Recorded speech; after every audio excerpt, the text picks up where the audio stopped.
สบายดีข้าพเจ้าซื้อเท้าสุริยางเรียนอยู่สาขาครูฟิสิกส์ศาสตร์ปีหนึ่งวิดีโอนี้ข้าพเจ้าจะมานำเสนอเรื่องที่มาของสูตร s เท่ากับ vt บวก v 0ส่วน2คูณ t มาจากไสเนาะตัวนี้คือสูตรระยะทางเดินการเคลื่อนที่ซื้อเปลี่ยนแปลงซึ่งอยู่ในนี้ s แมนหรือว่าหมายถึงระยะทางเนาะมีหน่วยเป็นเมตรวิธีนี่แมนความไวสุดท้ายมีหน่วยเป็นเมตรต่อวินาทีแล้วก็วิสูตรนี่แมนความไวจำอิดเนาะอันนี้กับแม่มีหูหน่วยเป็นเมตรต่อวินาทีแล้วก็ที่นี่แมนเวลาที่วัตถุใช้ในการเคลื่อนที่มีหน่วยเป็นวิเนาะประสงค์คือเพื่อศึกษาและทำความเข้าใจที่มาของสูตรการเคลื่อนที่ซื้อเปลี่ยนแปลงคือ s เท่ากับ vt บวก v 0ส่วน2คูณ t และเพื่อนำเอาไปแก้บทเลขที่เกี่ยวข้องอีกด้วยและอิงตามกฎการตามปุ่มแบบเรียนวิชาฟิสิกส์ศาสตร์ภาคการเคลื่อนที่ซื้อเปลี่ยนแปลงของวัตถุซึ่งอยู่ในนี้สูตรตัวนี้พวกเราเคยรู้แล้วก็เคยเห็นเคยพบและเคยนำใช้ไปแล้วในเวลาเราแก้บทฝึกหัดเนาะที่เกี่ยวข้องกับระบบการเคลื่อนที่ของวัตถุจะเป็นภาคการเคลื่อนที่ซื้อเปลี่ยนแปลงและเอาฮู้บ่ว่าเป็นหยังสูตรตัวนี้จึงมีแบบต่างเป็นแนวนี้เนาะหรือว่ามันมีลักษณะเป็นแบบนี้เนาะมื้อนี้ข้าพเจ้าจะมานำเสนอวิธีพิสูจน์สูตรตัวนี้หรือว่าที่มาของสูตรตัวนี้เนาะคือ s เท่ากับ vt บวก v 0ส่วน2คูณ t มันมาจากไส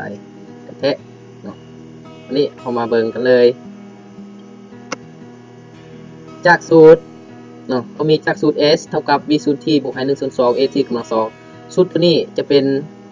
สูตรระยะอันนี้ก็เป็นสูตรระยะทางเดินของการเคลื่อนที่สื่อเปลี่ยนแปลงเนาะแล้วเขามี vt ลบ v 0เท่ากับ at แล้วสูตรตัวนี้เราจะทอนเอาค่าของ a แล้วไปแทนใส่สูตรเนาะเวลาเขาแทนเขาก็จะได้เนาะเขาก็จะได้สูตร s เท่ากับ v 0 t บวก 1ส่วน2แล้วแทนค่าของ aแทนค่าของ a ด้วย vt ลบ v 0คูณ t ทั้งหมดคูณ t กำลัง2อยู่ในนั้น t กำลัง2จะตัดกับ t กำลัง1เราจะได้ว่า s เท่ากับ v 0 t บวก 1ส่วน2คูณ vt ลบ v 0คูณ t บัดนี้เราจะเอา t คูณเข้าแล้วจะได้เวลาเราเอา t คูณเข้าเราก็จะได้เป็นลักษณะนี้แล้วคำนวณออกมาจะเป็นสูตรตัวต่อไปเนาะแล้วบัดนี้ จะเอา2คูณ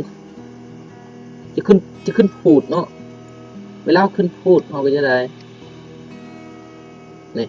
เป็นลักษณะนี้ s เท่ากับ2 v 0 t บวก v t คูณ t ลบ v 0 t หาร2อยู่ในนี้2 v 0 t มาลบ1 v 0 t จะยังเหลืออยู่ v 0 t ตัวเดียวเนาะก็คือนี่ก็คือตัวนี้ s เท่ากับ v 0 t บวก v t คูณ t หาร2แล้วจะเอา t ตัวนี้แยกเป็นศูนย์คูณจะได้เป็นลักษณะนี้หรือว่า s เท่ากับ vt บวก v 0ส่วน2คูณ t สูตรตัวนี้จะเป็นสูตรที่เราจะต้องการเนาะที่เราพิสูจน์ออกมาสุดท้ายมันก็ออกไปตามที่เราอยากต้องการเนาะผ่านการนำเสนอของข้าพเจ้าจะหมดเพียงเท่านี้เนาะเพราะว่าวิดีโอนี้ข้าพเจ้าคิดว่าเฮ็ดให้ผู้ชมเนาะเกิดมีประโยชน์บ่น้อยก็หลายขอบใจ